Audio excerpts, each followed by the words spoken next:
Hi, everybody. Linda Bloom here. We're back. Yeah, welcome to Bloomtalks.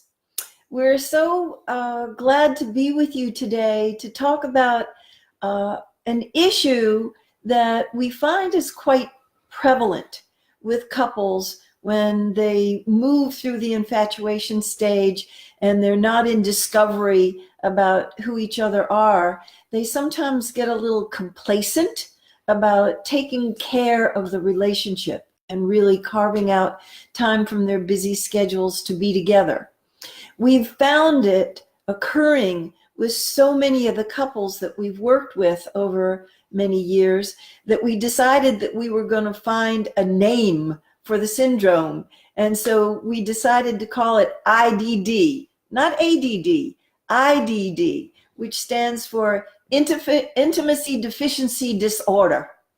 And many relationships are not thriving because there isn't enough emotional intimacy in the partnership. People are distracted with work, they're distracted with kids, they're distracted with all kinds of things, and they may not be prioritizing the relationship to the point where it could thrive. Now, usually when people hear the word intimacy, they chain that in their mind to sexual intimacy. So we have seen many instances where the couples are having a lot of sex, and it doesn't necessarily mean that their relationship is sexually deprived. They can have a lot of sex without having the emotional bond and the emotional connection and the emotional conversations that really are required for a relationship to thrive. And I just want to tell you a couple of the symptoms that will help you to identify whether your relationship is suffering from intimacy deficiency disorder. The way it always shows up for me, and historically it was present quite often, is I would hear grumbling in my mind. Oh, Charlie, he's not very touchy-feely. He doesn't like to look in my eyes, and he hasn't kissed me, and I really want that sweet kind of affectionate talk that we used to have. So that was how it would show up with me. Fortunately, we don't have that much anymore because we've learned the hard way how important it is to stay ahead of the disorder, to have regular check-ins with each other and make sure that the relationship is in good shape, that it's not surviving on starvation rations.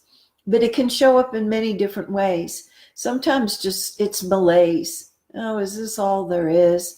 Or sometimes people feel a little depressed, or maybe they're grouchy and they're irritable and they jump to conclusions and don't give their partner the benefit of the doubt. They may not be connecting the dots, that they haven't had enough quality connection time, and that's why they're grumpy. So it can show up in a lot of different ways. It will behoove you to look at your own relationship, that if you find that there's some deficiency disorder there, what are the signs for you? Do you drink too much? Do you work too much? Do you spend too much time alone? Do you spend too much time with other people? What are the symptoms that indicate to you that you're not having that quality connection with the person that is so important to you? And identify what that is and tell the truth. Meaning to admit that to yourself? Yes, for starters, that's where it starts. Telling the truth if you're not having enough emotional intimacy, because sometimes people try to excuse it, rationalize it, and say, oh, that's just how it is, that euphoria and joy is just for the young couples just falling in love. So we're challenging that belief. Well, the first step is to acknowledge it and to admit it, that connect the dots. I've been feeling kind of down. I've been more critical than usual of my partner, and I think that that's got something to do with us just not having enough connection. And believe it or not, and this will come to us as a surprise to a lot of you, men actually have the need for intimacy too. I know that's quite an astounding claim, but it happens to be true. As a matter of fact, human beings of any gender do have a need for connection, a need not necessarily to survive, although there is a syndrome in babies and young children called failure to thrive. And when they don't have enough contact, physical and emotional contact with other people, particularly adults, then they don't do well even physically, and their growth can be stunted, and as adults, our well-being is affected by it too. So depending upon what your gender happens to be, you may not be all that aware, particularly if you're of the male persuasion. You may not be all that aware of what it is that's causing you to be any of the things that Linda just mentioned, upset, disappointed, critical, withdrawn, irritable. So it is important that you can recognize that maybe this has something to do with the fact that we haven't really been very intimate emotionally lately, and that doesn't feel good to me. For men in particular, because of our conditioning, it's not something that we want to admit, because it feels like a weakness. It feels like I'm in some way deficient myself. If I shouldn't need this. This isn't something that, that's a woman's thing to need emotional closeness. So we may be kind of disinclined to even want to admit that to ourselves, but that's a critical step in the process of healing IDD, is to acknowledge that. And then what you've got to work with. And this is not just an inside job, but this is something that has to be done not only within each person, but between the partners too. So you have to be willing to recognize this, to express your experience, to express your intent, to express your desire, and to be willing to take some steps that will address this issue and make it something that's in the past rather than in the present. So connected to what you're saying about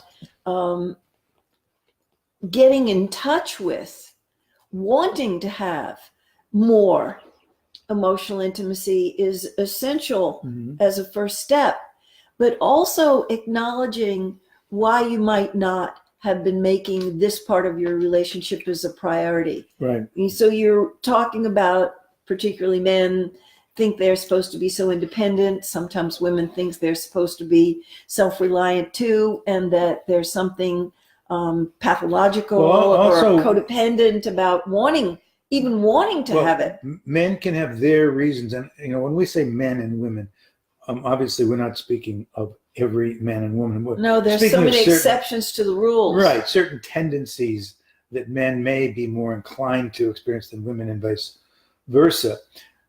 So for women, often can find themselves unwilling to express their grievance or their disappointment. They don't want to feel like they're a nag. Maybe they've tried it in the past and their husband has shot them down and criticized them, or given them so many excuses why they can't do it that they've gotten discouraged. And so we all have what we've referred to here as competing commitments that prevent us from taking proactive steps in the process of repairing it. So on the one hand, we may feel like, I really want to be real. I want to be connected. I want to not be on cruise control in my relationship. I want us to be as close as we can be. And then there's another commitment underneath about, I don't want to bring up an issue that's bothering me because we could end up fighting about it. Yeah. And this is one of the things that prevents people from being emotionally really connected with each other.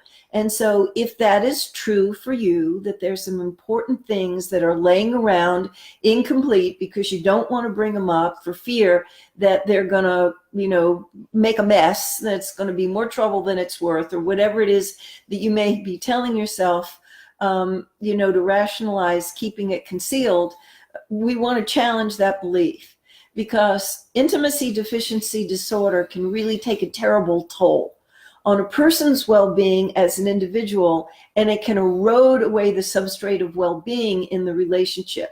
So this can be a serious problem. People end up having affairs behind this. People end up, abusing alcohol and drugs behind this. People end up divorced and breaking up families behind this, and they haven't really seen that this essential part of relationship needs to stay in good condition. We need to find a way to talk about the difficult issues and not let them be hidden where they can be causing destruction. The phrase silent killer is sometimes what we associate with intimacy deficiency disorder. You've heard about the cancers that can be silent killers because the symptoms are absent or they're so light that people don't recognize them. That's why we want to raise consciousness to pay attention to the symptoms before they become destructive and they could maybe kill off your relationship. So because one of the causes of IDD is the unwillingness to take certain risks, like the ones that Linda mentioned about not wanting to bring it up because it could turn into an argument or a fight, or not willing to expose my vulnerability, or whatever. The resistance to taking certain risks is what it is that has created this problem. And what that means is the resolution to it requires the willingness to take the risks that we were avoiding by disengaging. Like bringing up the tough subjects. Some people refer to these as crucial conversations. So having designated time that you both agree to with a spirit of goodwill to deal with the crucial conversations, to bring up the tough subjects, money, budgets, rearing the kids, where you're going to go on vacation can be a tough subject sometimes. Sex. Yeah, to be willing the top 10 to agree to have regular conversations, to take some of these things that you may have been tiptoeing around and to address them with a spirit of goodwill. No accusation and blame, not interrupting each other, really hearing each other out. By being silent, you're not necessarily agreeing, you're just showing respect, and that you maybe are going to be willing to disagree. You may have to, not everything can be solved, but the ones that you find aren't irreconcilable, that you work with those and you find some agreements that you can make that can work for both of you. Maybe you won't get all of what you want, but you can get enough of what you want to be satisfied. And I want to emphasize how important it is to lean into the challenge of finding ways to discuss the tough issues that work for both of you. But I want to make just as big a stand for the designated time to be with each other needs to not just be about dealing with the thorny issues, because sometimes that's why people avoid really connecting with each other and live parallel lives. You want to have some of the time that you're together to deal with the tough, challenging issues, but you want to designate some of the time to just enjoy the things that you enjoy with each other, whatever those are. So some of you may have viewed some of our previous talks in which we spoke about what we refer to as the terms of engagement. And the terms of engagement are the conditions that you want to put in during a crucial conversation, a conversation in which there's an intention or a goal or a shared purpose that you have, that you want to accomplish through the conversation, or at least move towards the fulfillment of that goal. So acknowledging that we've got a problem, that I've got a problem, that there's something here that needs to be addressed.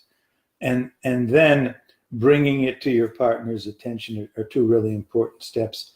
And in the terms of engagement, it's very important that you really speak about the issue, like Linda said, in ways that are non-accusatory, that are non-blaming, that are non-judging.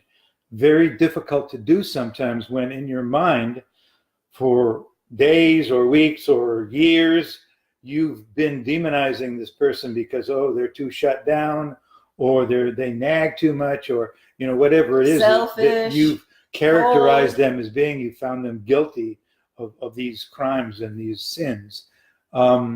It's very difficult to speak to them about your feelings and your concerns and your vulnerability when all this stuff is right in the front of your mind.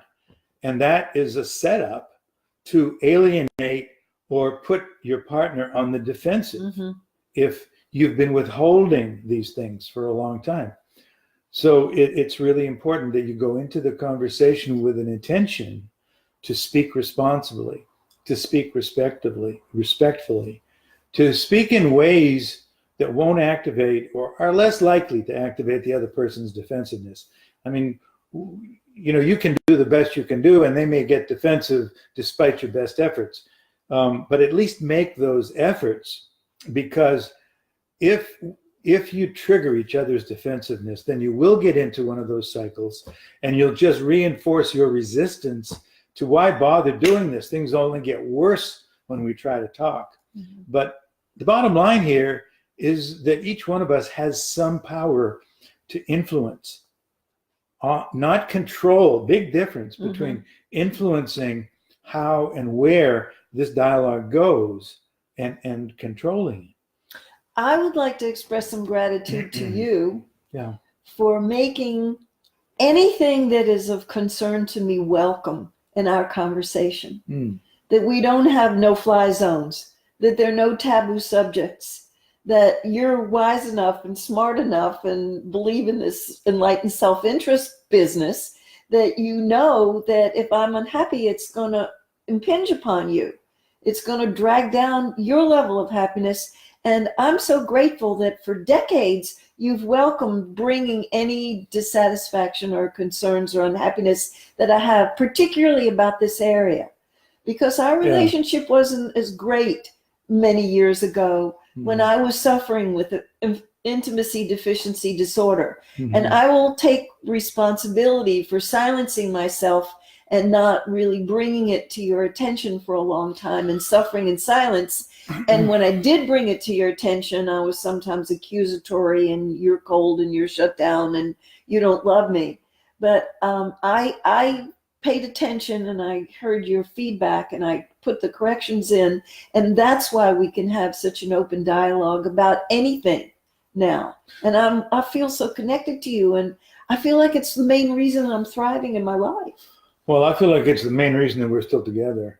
Right. Because if you hadn't done those two things being that you were willing to share your frustration and your disappointment with me in a responsible way, and you were willing to take responsibility for your part in it. And that's the thing that enabled me to eventually come out of my defensiveness, because when we first started talking about it, neither one of us was particularly skillful in terms we were of busy making each other bad and wrong. Blame and guilt and responsibility on the other person. And, you know, I feel that you really made it safer and easier for me to look at myself, because I was no longer so busy trying to defend myself against your projections and your accusations, because you were dealing with it in a responsible way. And I was so glad to be wrong, that you weren't selfish and cold. And it was just my fear that was running me then. Well, I think we both had fear. You know, you had fear that we were never going to reconnect. And I had fear that if I did get vulnerable, then I I would end up like a dog on a leash, and you would be controlling the leash, and I didn't want to be in that position.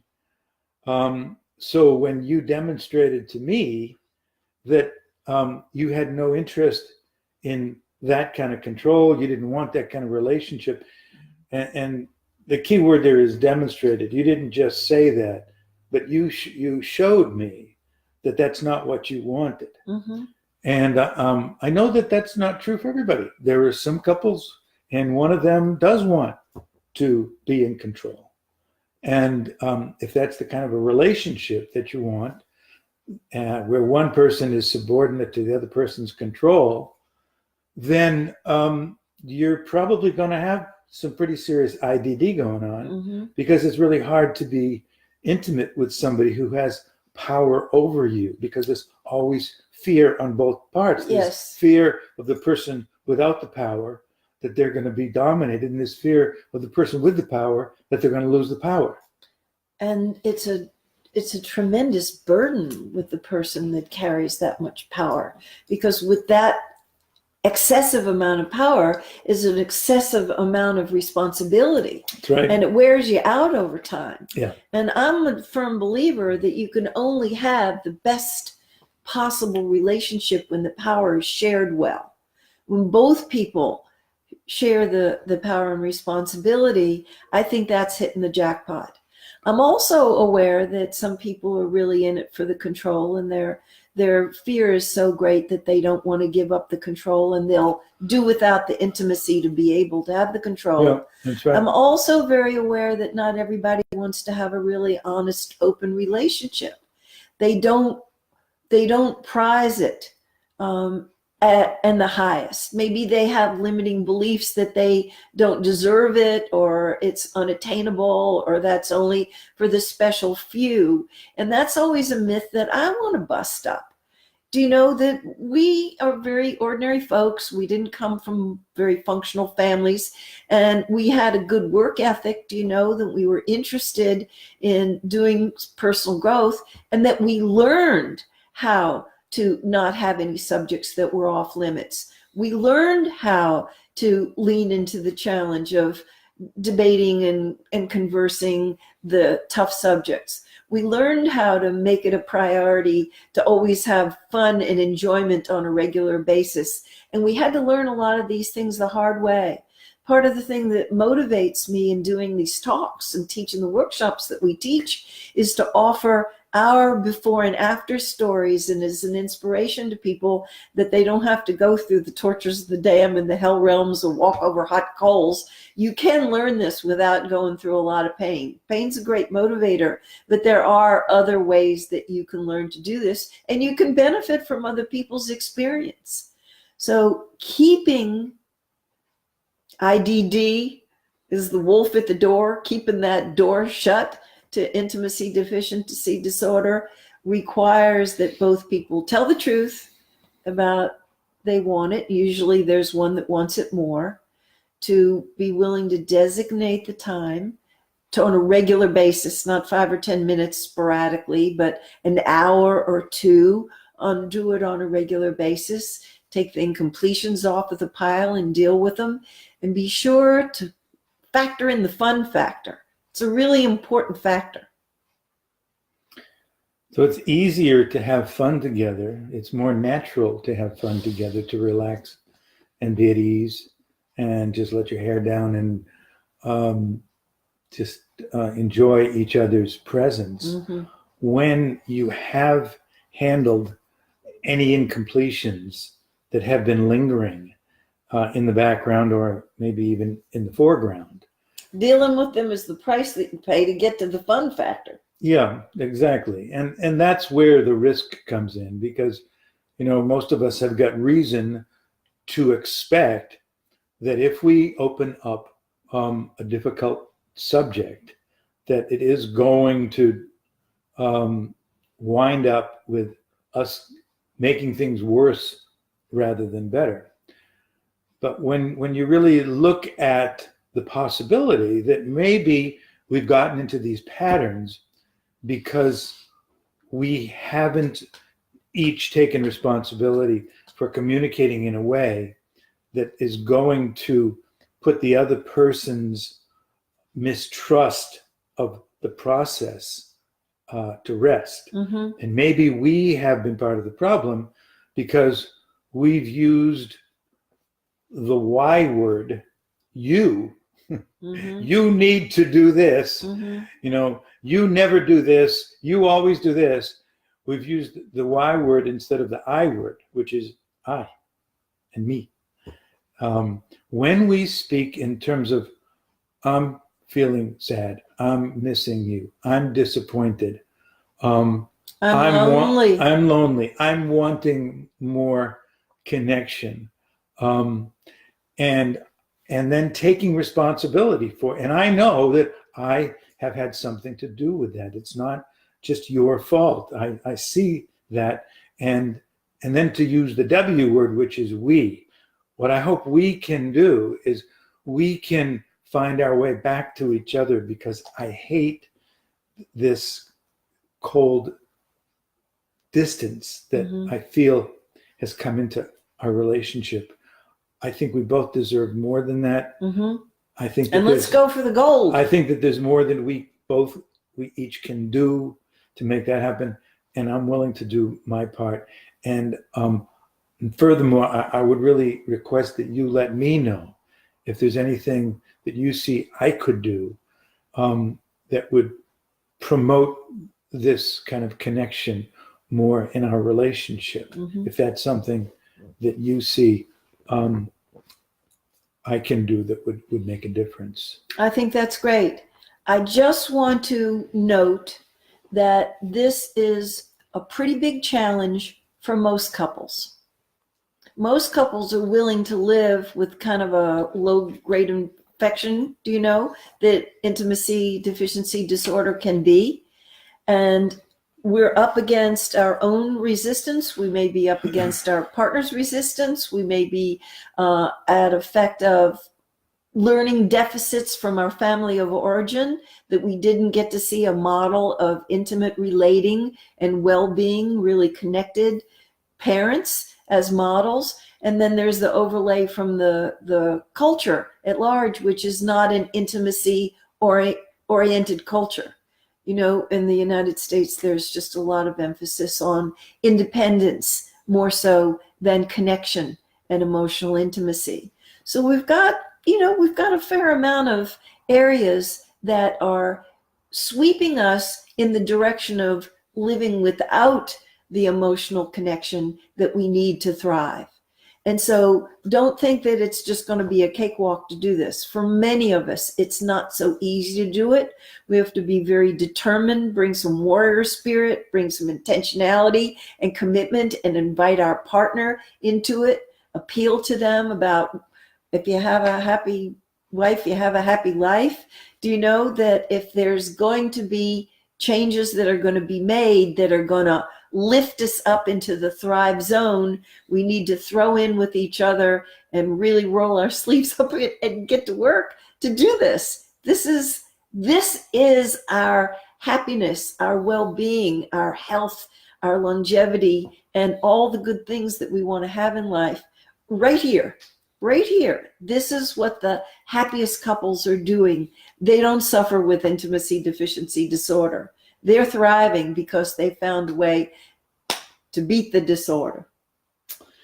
So we're going to talk more about this situation next week, when the topic is going to be what to do when he or she doesn't want to talk about it. Uh-huh. We're going to go into some detail about how to deal with that, because there are probably maybe 3 or 4 of you out there who may have at some point encountered that in your relationship, or maybe you're the one who doesn't want to talk about it, and how we can kind of move beyond that impasse, how we can deal with that. So if you have any thoughts about that, if you have any questions, any particular concerns, email them to us this week. You can go to our website, bloomwork.com, and that's got our contact information on it. We love hearing from you, and we want to address your particular concerns. We also are thanking you for tuning in and paying attention. Spread the word. Tell your Facebook friends about the Blooms and their Bloom Talks, that they're giving away a lot of practical value. And we hope to see you next week. Okay. Happy Halloween.